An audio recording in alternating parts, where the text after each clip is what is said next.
বেশি বুঝেন, আমরা কিছু বুঝি না। আপনি যেটা ভুল বলছেন শুনেন, আমরা 50 বছর ধরে সাংবাদিকতা করে আসছি, 50 বছর ধরে। না না, আমাদেরকে বুঝাতে চাচ্ছেন আপনি? আমরা 50 বছর ধরে আমি সাংবাদিকতা করি। আপনি 50 বছর ধরে সাংবাদিকতা করে বলতেছেন তারেক রহমান বলছে, এটা তো আপনার ভাই ভুল তথ্য। বিএনপি এর বহিষ্কারের বিরুদ্ধে আর কি করতে পারবে? বিএনপি তো যারা চাঁদাবাজি করে দলের নেতাকর্মী তাদের বিরুদ্ধে মামলাও করেছে নিজেরা বাদী হয়ে। এখন সার্বিকভাবে বাংলাদেশের রাজনৈতিক পরিস্থিতি, আপনার এই রাজনৈতিক সংস্কৃতি হচ্ছে চাঁদাবাজের। বিএনপি জেল খাটতে হয়েছে বলে আপনারা সফল হয়েছেন। যার কালকে ঢাকা শহরে 10,000 মানুষ দিয়ে মিছিল করে দেখান, 10,000 মানুষ দেখেন। জামাত ইসলামী যদি লোক না দেয় 10,000 মানুষ ডিসেম্বরে যে নির্বাচন হবে, এই কথাটা কিন্তু বিএনপির পক্ষ থেকে দাবি করা হয় নাই, কখনোই বলেন এই বিএনপি যে 2025 ডিসেম্বরের নির্বাচন। শুনেন, তারেক রহমান জোর দিয়ে বলেছেন ডিসেম্বরে নির্বাচন করতেই হবে। আপনি মনে হয় তাহের ভাই একটু মিস করে গিয়েছেন, তারেক রহমানের অনেক আগে ডক্টর ইউনূস বলেছেন। হ্যাঁ, এখন তো উনি যেটা তাহের ভাই যেটা বলছে, এখন তো বিএনপির দাবি যে ডিসেম্বরে, সদস্য বলেছেন ডিসেম্বরে, আগে ডক্টর ইউনূস উঠিয়েছে ডিসেম্বরে। আপনাদের মনে হয় কোথাও একটু বোঝাবুঝিতে ঘাটতি আছে। বিএনপি তো এখন ডিসেম্বরে নির্বাচন চায়, বেসড অন হোয়াট? এটা হচ্ছে ডক্টর ইউনূসের বক্তব্যের প্রেক্ষিতে ডিসেম্বরে যে নির্বাচন হবে এই কথাটা বাজারে প্রথম ছেড়েছিলেন ডক্টর ইউনূস এবং সেনাপ্রধান বলেছিলেন 18 মাসের মধ্যে নির্বাচন হবে। তাহলে হ্যাঁ, সেইটা কি বিএনপি পিক করেছে? বিএনপি কখনো প্রস্তাব করে নাই যে ডিসেম্বরে নির্বাচন দেন। বিএনপি প্রথমে দাবি ছিল এই সরকারকে তারা সহায়তা করবে, সরকার যেন একটা দ্রুত নির্বাচনী রোডম্যাপ ঘোষণা করে। ভাই মনোযোগ দিয়া শুনেন, কি বলি শুনেন। সেটা বলার পড়াশোনা তো আপনিও করেন, আমরা তো করি। আপনাদের কোথায় বোঝা যাচ্ছে যে আপনি বেশি বুঝেন, আমরা কিছু বুঝি না। আপনি যেটা ভুল বলছেন শুনেন, আমরা 50 বছর ধরে সাংবাদিকতা করে আসছি, 50 বছর ধরে। না না, আমাদেরকে বুঝাতে চাচ্ছেন আপনি? আমরা 50 বছর ধরে আমি সাংবাদিকতা করি। আপনি 50 বছর ধরে সাংবাদিকতা করে বলতেছেন তারেক রহমান বলছে, এটা তো আপনার ভাই ভুল তথ্য। এটা তো ডক্টর ইউনূস প্রথমে বলেছেন উনি ডিসেম্বর থেকে জুনের মধ্যে, কিন্তু এখন তো তারেক রহমান উনি বলছেন যে ডিসেম্বর দিতেই হবে ইলেকশন। না না, সেটা তো ডক্টর ইউনূস আগে বলেছে। বিএনপি ঠিক আছে, আগে তো বলছে, ঠিক আছে, আগে বলছে, ঠিক আছে। বিএনপি তো ডক্টর ইউনূসের কথাই পিক করেছে। বিতর্ক না করে বুঝার চেষ্টা মল্লিক ভাই, আপনি এটা মানে সবাই এটাই বুঝাতে চাইছেন যে এখন ঠিক করে বিএনপি এটা না না, আপনি বুঝেন, আরো বেশি বুঝেন, বুঝার তো শেষ নাই। না, আপনি যে বলতেছেন আমি বলি আপনারা বুঝেন, কিন্তু এখানে হচ্ছে যে সবাই কিন্তু বুঝছে যে প্রথমে এটা ডক্টর ইউনূস উঠিয়েছে, পরে এখন এটা বিএনপি পিক করে, বিএনপি এখন স্টিল ওইখানে স্ট্যান্ড করছে। হ্যাঁ, আমি তো সেটাই বলতেছি। তো সেইটা এখন আসলে কোন কি হতে পারে, ডিসেম্বর, এপ্রিল নাকি আরো পরে? না, আমার কাছে মনে হচ্ছে বৈঠকে সেটা দুই পক্ষই ফ্লেক্সিবল হবে, সেটা মনে হয় জানুয়ারি ফেব্রুয়ারিতে আসতে পারে নির্বাচন। আপনার মনে হয়? আমরা যেরকম আভাস পাচ্ছি। আপনার কি এরকম মনে হয় না যে মানে ডক্টর ইউনূস বুঝিয়ে বলবেন ওনাকে এপ্রিলের দিকে যাওয়ার জন্য, বা তার উপরে? এপ্রিলে তো নির্বাচনের কোনো, এপ্রিলে তো আপনি কিভাবে নির্বাচন করবেন? এপ্রিলে আপনার আছে রমজানের পরে আপনি নির্বাচন করতে পারবেন? রমজানে কি নির্বাচনী প্রচারণা সম্ভব? এটা কিভাবে সম্ভব? আপনি রোজার মধ্যে কি আপনি এই গরম টেম্পারেচার উঠে যায় আপনার প্রায় 40 ডিগ্রি সেলসিয়াস, আপনার 38 কিভাবে আশাবাদী হয়েছেন যে ফেব্রুয়ারিতে আসতে পারে আলোচনার মাধ্যমে? আমার কাছে মনে হচ্ছে যে ফেব্রুয়ারি জানুয়ারিতে নির্বাচনটা হয়ে যাবে এবং দুইজনের আলাপের ভিত্তিতে সেটা মনে হয় তারা সমঝোতায় উপনীত হতে পারেন। আমি তো এখানে কোনো সমস্যা দেখছি না এবং দ্রুতই নির্বাচন হয়ে যাবে বলে আমি আশা করছি।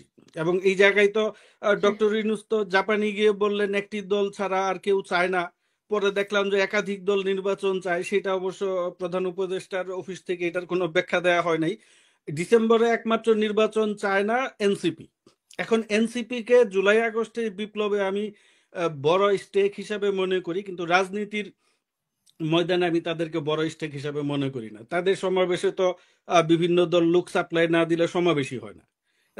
এরা তো ধরেন যে ক্ষমতায় আছে, ক্ষমতা কাঠামোর কাছাকাছি আছে বলে তারা যে সুবিধাটা পাচ্ছে, কিন্তু মাঠের রাজনীতিতে তারা সুবিধা পাচ্ছে না। আমার কাছে মনে হচ্ছে যে বড় যারা ক্রিয়াশীল রাজনৈতিক দল আছে অন্তত যদি আপনি বলেন যে 20টা জেলায় যাদের কমিটি আছে এরকম দল হিসেবে যদি বিবেচনা করেন, এদের অধিকাংশ দলই ডিসেম্বরে নির্বাচন চাচ্ছে আমার মনে হয়। বিএনপি এর বহিষ্কারের বিরুদ্ধে আর কি করতে পারবে? বিএনপি তো যারা চাঁদাবাজি করে দলের নেতাকর্মী তাদের বিরুদ্ধে মামলাও করেছে নিজেরা বাদী হয়ে। এখন সার্বিকভাবে বাংলাদেশের রাজনৈতিক পরিস্থিতি, আপনার এই রাজনৈতিক সংস্কৃতি হচ্ছে চাঁদাবাজের। এই এনসিপির লোকজন তো চাঁদাবাজি করে, 3-4 মাস বয়সের দল। জামাত চাঁদাবাজি করে, জাতীয় পার্টি চাঁদাবাজি করে, আওয়ামী লীগ চাঁদাবাজি করেছে। বাংলাদেশের চাঁদাবাজ দল নাম লেগে গেছে, টেম্পুস্টের নাম লেগে গেছে বিএনপির সাথে। সমস্যা হয়েছে একটা, হ্যাঁ মাঠের রাজনীতি এনসিপি গুছাতে পারছেন। আমার ভাই সুন্দর করে বললেন, সরি টু ইন্টারাপ্ট। হ্যাঁ হ্যাঁ, মাঠে চাঁদাবাজি কন্ট্রোল করতে পারতেছে না বিএনপি এখন পর্যন্ত একটা কাউন্সিল করে একটা গণতান্ত্রিক সিস্টেম পার্টির মধ্যে আনতে পারে নাই। তারা দেশের দায়িত্ব নিয়ে দেশকে হচ্ছে যে দুর্নীতি মুক্ত চাঁদাবাজ মুক্ত রেখে দিবে, এটার জন্য তাড়াতাড়ি নির্বাচন চায়। এনসিপি অভ্যুত্থান বিদেশে পড়তে গেছেন না,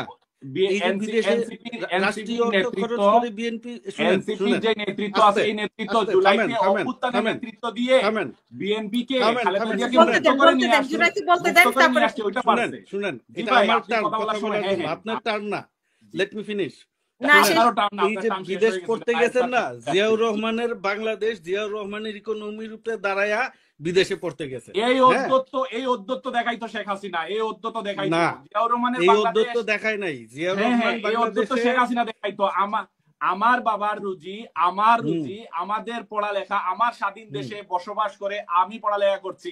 এই অদ্যত্ত, এই অতি চামচামি, এইগুলোর জন্য প্রবলেম হয়ে যায়, বুঝছেন নি? এই লিকিংটা করতো শেখ হাসিনাকে তার পুষারা। আপনারা এগুলো করিয়েন না, কেন জানেন? দেশটাকে ধ্বংস হয় ওই জায়গায়, যখন দেশ ধ্বংস হবে না, আপনারা ধ্বংস হয়ে যাবেন। ওই মাইন্ডসেট থেকে বের হয়ে যান, ওই মাইন্ডসেট থেকে বের হয়ে যান। আপনারা দল হিসেবে দাঁড়াতে পারছেন না। যে সত্যের ভক্ত নরমের জম বড় হইলেই পূজা করতে হবে, এই জায়গা থেকে সরে আসে। আপনাদের 400 কোটি টাকা আরেক দরবে বইছে। হ্যাঁ হ্যাঁ, ওই এসালমের গাড়ি দিয়ে শোডাউন কে মারতেছে দেখতেছি তো আমরা।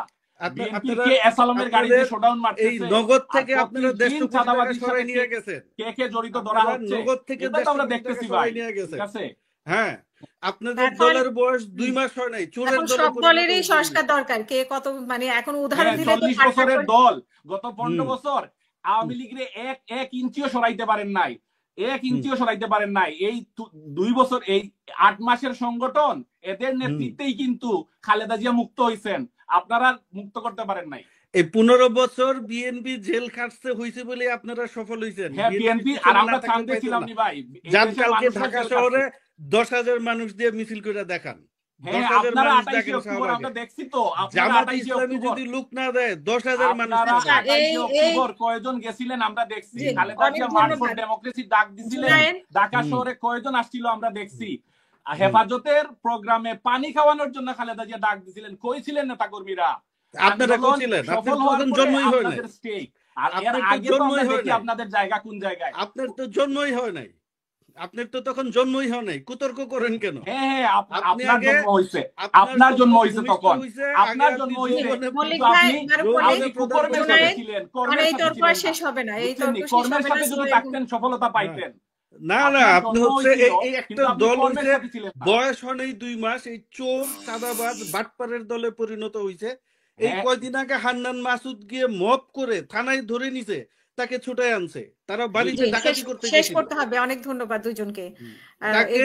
তাকে দল থেকে তাকে সতর্ক করা হয়েছে, সে স্বীকার করে, সে ক্ষমা প্রার্থনা করেছে দলের কাছে, জনকণ্ঠ অফিস দখল করেছে তারা গিয়ে। জি, এরকম বিএনপির উদাহরণ দিতে পারবেন। চুরি করেছে, আওয়ামী লীগ চুরি করেছে বলে কি আপনিও করবেন না? বিএনপির এই উদাহরণগুলোর জন্য না সোশ্যাল মিডিয়া না পত্রিকা, আপনি যে কোনো একটা ইন্ডিপেন্ডেন্ট নিউজ চ্যানেলের কমেন্টে চলে যান, দেখেন আপনাদের ফিরিস্তি দেখেন, বুঝছেন নি?